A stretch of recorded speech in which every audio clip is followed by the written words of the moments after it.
syariatil Muhammadiyah ngakuran kana syariat bangsa Muhammad alimna anna batinahu sofiyana tusanyana batina eta bersih la takhlita fihi wa kacampuranana wa man kana tahwaluhu zulmaniyatan sahajelema anu ahwalna teh eta bangsa pepeteng mukhalifatan li syariatil Muhammadiyah nu nyulayan kana syariat bangsa Muhammad atau alimna maka nya urang sadayana bahwa anna batinahu zulmaniyun la sopapi batina teh atu zulmani poek mongkleng buta rata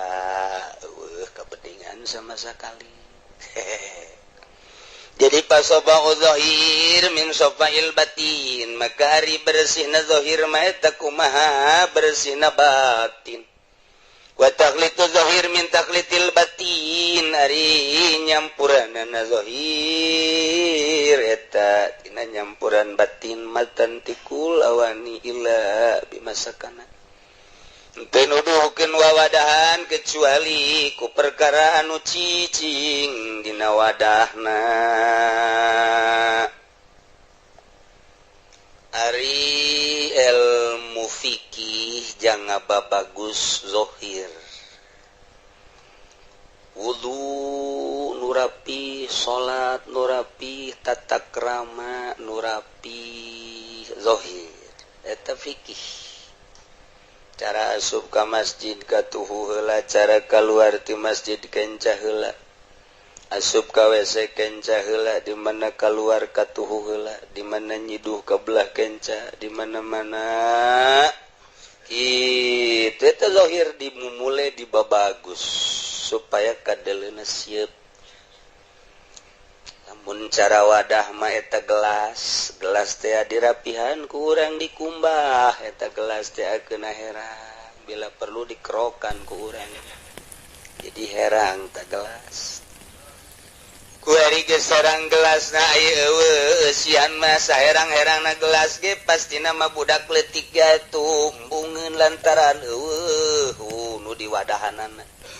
sapira wadah du butuh ge nu diwadahanana mun kopi-kopi mun teh-teh mun cai putih-putih mun susu-susu ta eta gelas teh bisa digunakeun ku urang ketika aya nu diwadahanana eta hideung kaciri hideung mun diwadahanana koneng kaciri koneng di wadahanana putih susu kadeuleu nu di wadahana madu kadeuleu nu di wadahana cai putih kadeuleu mengkristal kitu keneh ieu awak urang eta hate di mana-mana bersih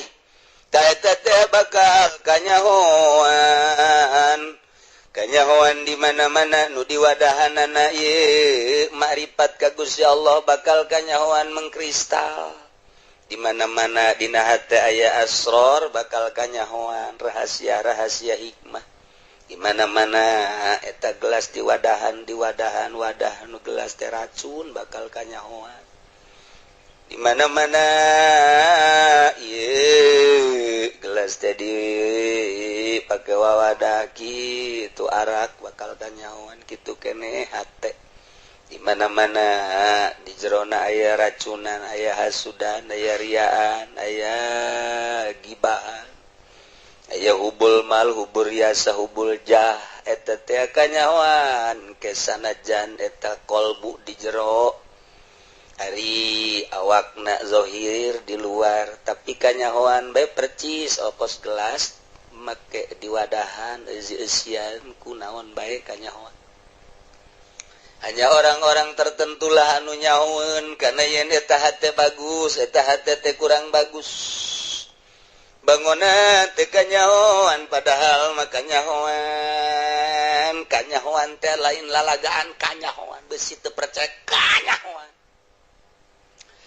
aya jelema turun di mobil pejabat aju make kopea rapi kopeana aju make baju dirapih-rapih ku nyana bajuna sorbana dirapi-rapi nu disumput ke di jero hatena supaya ulah kanyahoan padahal ku kiai supi maka nyahoan bae aya jelema pedagang teh ngagunakeun duit bang nimbangna nyana teh teu beres namun meuli kudu dileuwihan lamun ngajual kudu dikurangan mun ngitung dikurangan bae komplain malulu dioplos aju boga kalakuan kos kitu teh kunyana disumput-sumput make baju gamis atau make baju tok-tok wa ke samping dan ngajiriripi taju kopean naga luar biasa mancri teleh muamar kadapi mah sorbana digulak-gilak dibagus-bagus samaru ku kiai supi teu kajawan ngan kiai teu meunang ngajelas-jelaskeun mun ngajelaskeun nufur jelema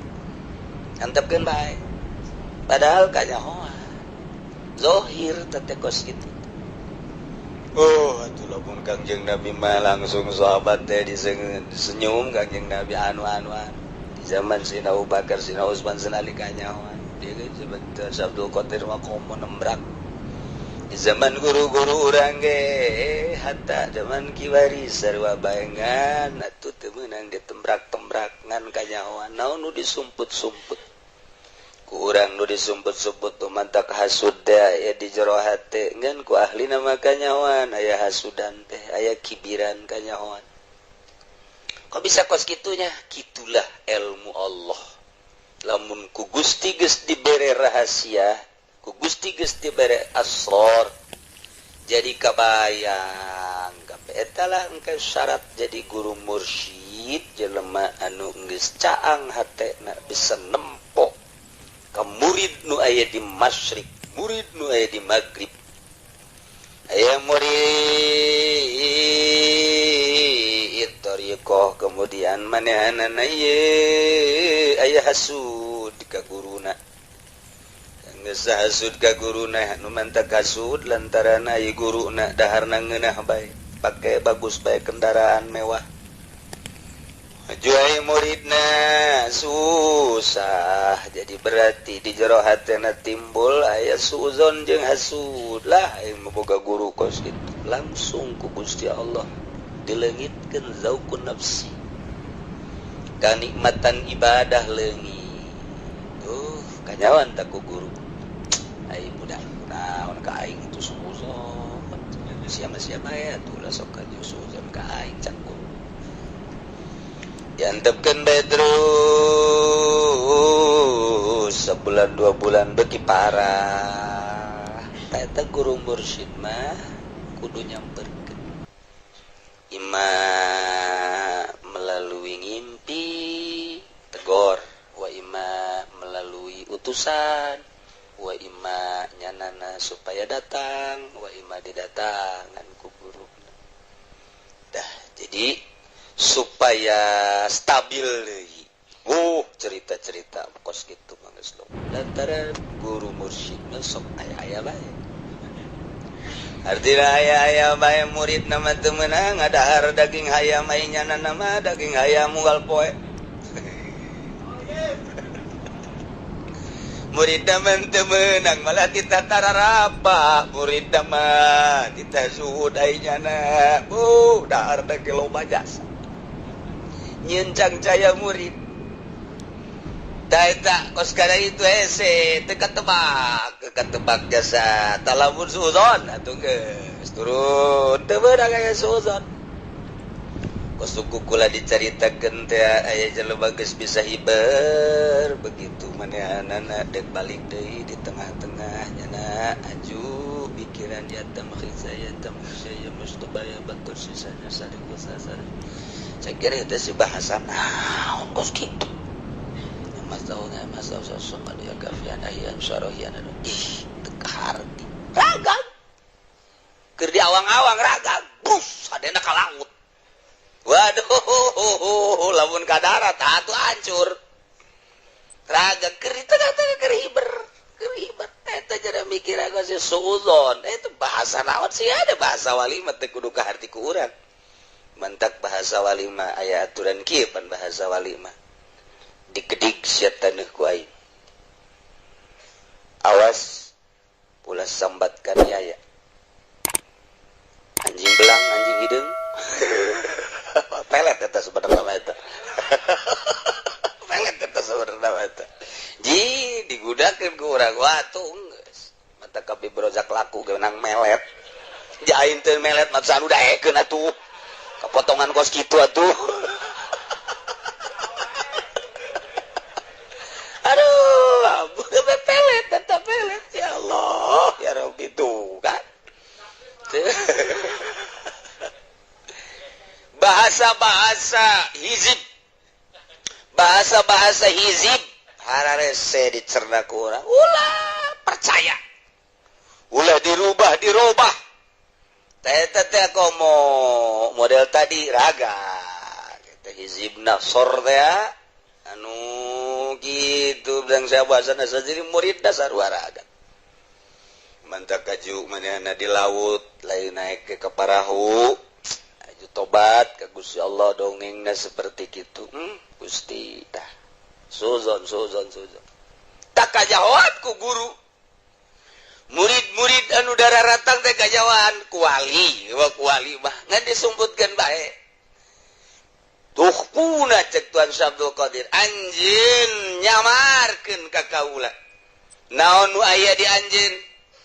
dimumule ku anjeun dibabagus ku anjeun padahal maka nyawan ku kaula nu mentak tetep dinasehatan bae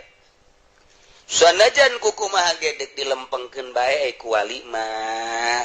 tetep dilempengkeun sakali ke malah osok ke dedenya antaran can aya kesempatan jangan nasehatanan tah jadi urusan-urusan ilmu batin teh kos kadaritu mun cara gelas matantikul awani illa bima sakata teu nuduhkeun wawadahan kecuali naon ku perkara nu cicing di dinya wal ahwalus safiyah ari pirang-pirang tingkah anu bersih ta eta teh nu bersih tuzhiru ngalahirkeun itu data ijah ala sahibiha karena natijah karena kesimpulan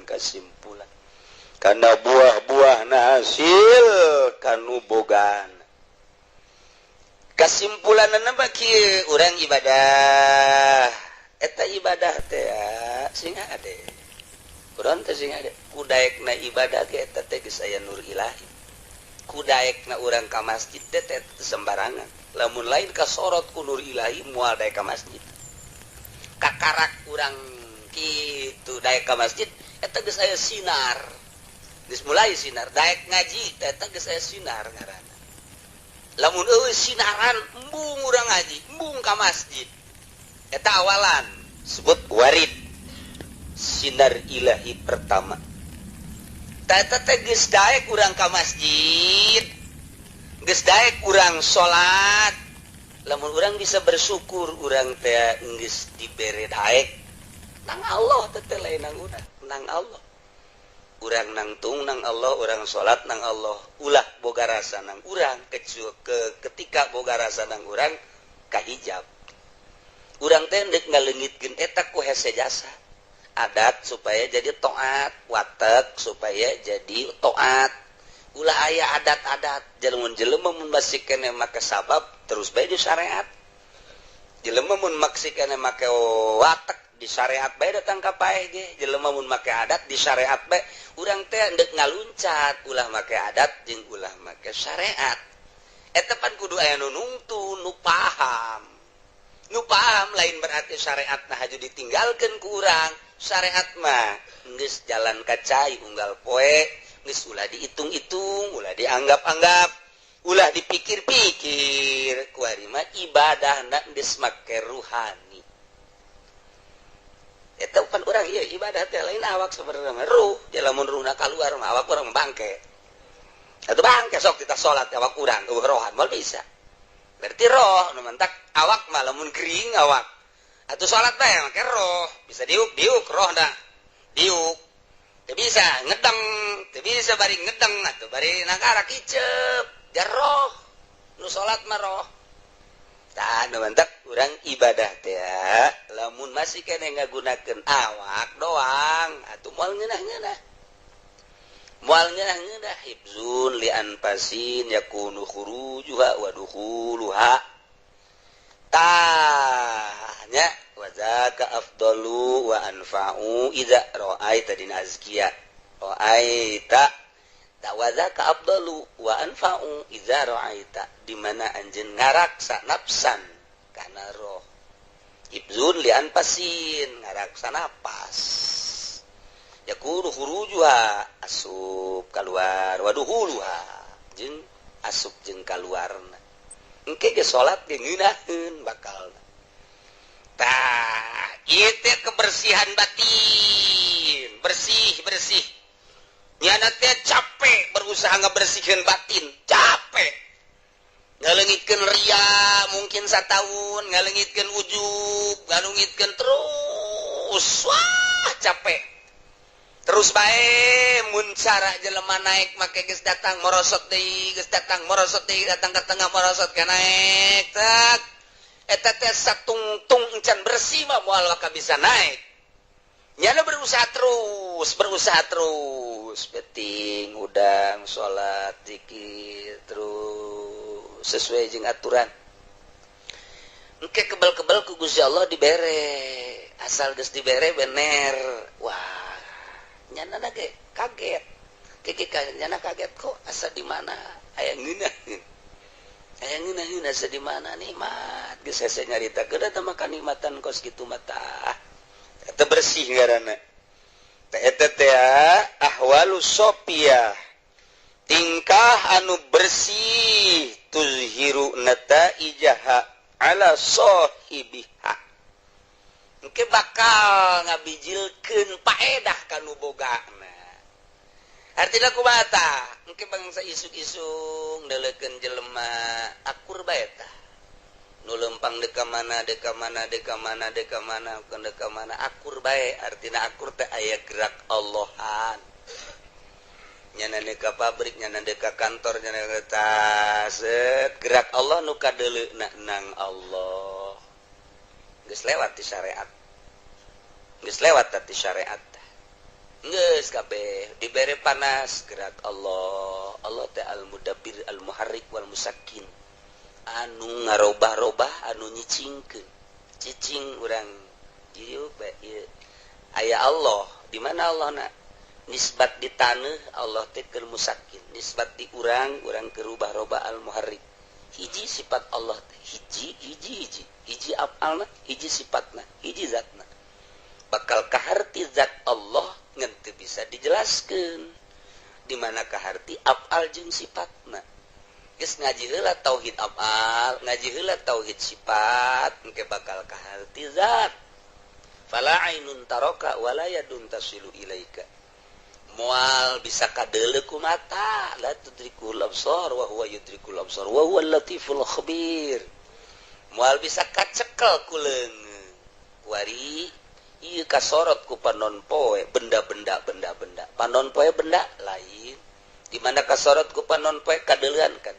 wujud benda-benda kadeuleu di mana panon poe na surup poek teh jadi panon poe teh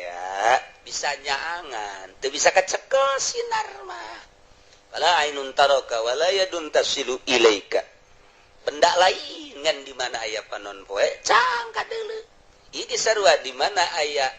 nur ilahi ma'rifat tak eta teh dicekel teu bisa fala ainun taraka wala yadun tasilu ilaika hese nyaritakeunana ngan karasa ku nyana ngeunaheun nikmat tak lamun urang sok ngawiridkeun eta teh itu wiridan Kangjeng Nabi Khadir Allahumma yaman lahu wajun la ya Allahumma yaman lusanu nafsani wala samuna wa yaman la tuqdiru ma wa yaman yubiru ilma azikni Allah wa ta'afika wa ala wa tamaribati eta wiridan Kangjeng Nabi Khadir engke cenah satu saat lamun urang ngalanggengkeun wiridan eta Kangjeng Nabi hadir tetap datang minimal hidir nu aya di lembur urang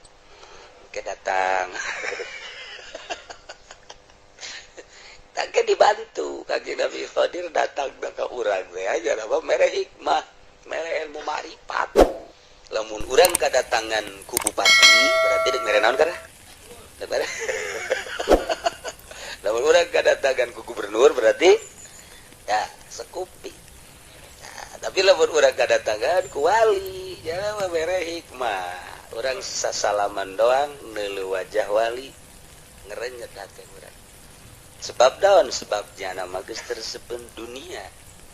jadi urang ningali wajah wali teh ya nah langsung beda kana hate urang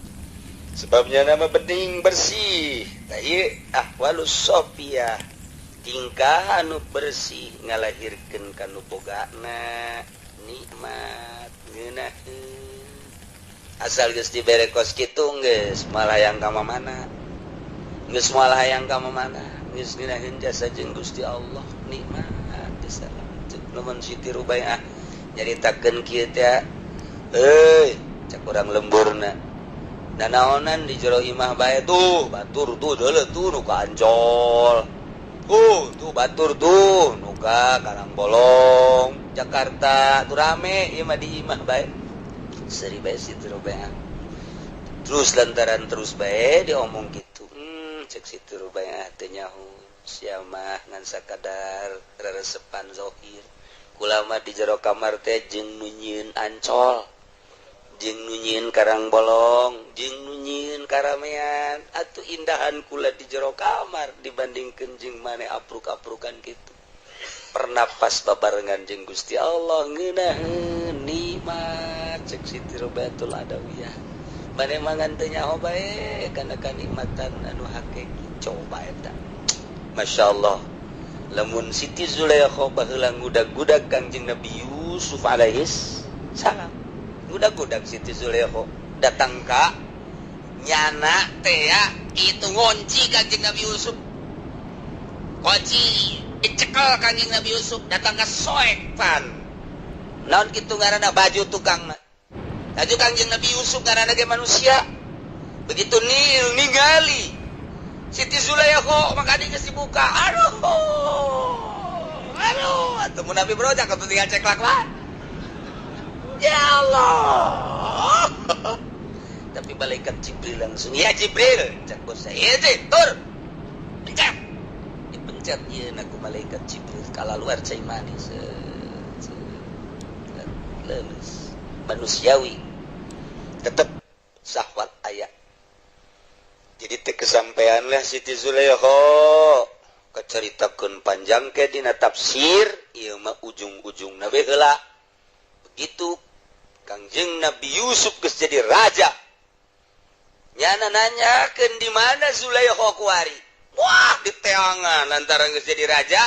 aya habarna cenah nyana di handapeun jembatan wah tuh Kangjeng Nabi Yusuf langsung make kuda kebesaran negara make baju kebesaran make mahkota kebesaran kakasepan Kangjeng Nabi Yusuf pohara meujeuhna we atuh nya kasepnya jadi raja dah Assalamualaikum seri Siti Zulaikha Assalamualaikum tengah jawab Siti Zulaikha Assalamualaikum cek Kangjeng Nabi Yusuf saya Yusuf Faisal istri Hetikus Endang oh Yusuf cek Siti naon ka dieu mau menyambungkan asmara yang dulu kini aku telah jadi raja segala-galanya ada di tanganku engkau dulu aku tahu mencintaiku dan kini aku akan ambet kembali naon ambet aduh Siti Zulaikha teh gurucut jai batala di sisi jembatan Siti nggak jawab terus dirayu ku Kangjeng Nabi Yusuf tetap sekali 2 kali ke 3 kali yuk orang ka istana anjeun rek dikawin ku kamu cek Siti Zulaikha baheula kaula cinta ka anjeun resep ka anjeun lantaran kula jauh jeung Khalik keur jauh jeung Khalik resep teh pada makhluk be urang jeung urang kuari mah kula geus selalu jeung Khalik kerajaan kakasepan harta ternyata eta teh horenganan hina leuwih hina tibatan bangke jangan jeung Nabi Yusuf pan jadi kos kieu teh hina horeng raja teh hina kasep teh geulis teh hina dunia teh hina ternyata nikmatan di hadapan jembatan jeung Gusti Allah nikmat kadele ku batur rudin kadele ku batur hargaan padahal mah teh jeung Gusti Allah indek Yusuf wari keneh ulah diganggu nu ngaran Zulaikha keur meujeuhna nikmat ibadah ka Gusti Allah ulah dibejakeun bahwa Zulaikha aya di dieu indek waduh cek Kangjeng Nabi Yusuf kok jadi kos ieu atuh indek Kangjeng Nabi Yusuf tuh Siti Zulaikha jadi geus mengenal Allah mah dunia teh naon eta paling rame engke dongeng Kangjeng Nabi Yusuf ditafsir waduh engke gerage mun teu keburu urang ondangan-ondangan teu keburu gading dimodif ku Gusti Allah nini jadi parawan deui wih eta bagus we pokona mun tinggalin dongeng eta rugi teh pokona eta Siti Zulaikha teh datang ka kos kitu dan dunia teh geus jauh ka Gusti Allah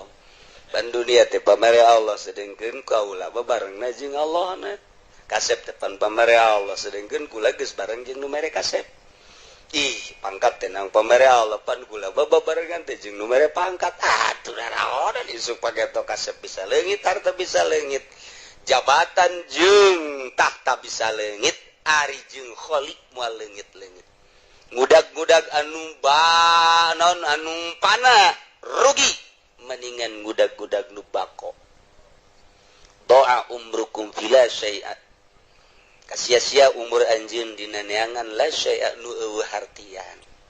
doa umrukum fila syai'a bahasa Tuan Abdul Qadir geus hirup geus sabaraha taun disia-sia umur anjeun fila syai'a neangan anu eueuh hartian sok cik tuan saya ayeuna mah mulai ngaji rapihan syariat sanggeusna rapih terus belajar thariqah engke supaya mantep ibadah urang eueuh sieun geus loba ka Gusti Allah mah eta mah bahasa sagala sieun ka pocong sagala sieun ka kuntil anak sagala sieun tah manu kos karitu mah atah urang lamun geus mantep ibadah ka Gusti Allah wah urang keur kasinaran terserah urang kasinaranana apa ku jalal Allah apa ku jamal Allah jadi urang teh sapoe-sapoena teh beda-beda wali teh engke terus aya sama Allah asa didengekeun bae asa ngadenge aya basor Allah asa neuleuh asa dideuleukeun bae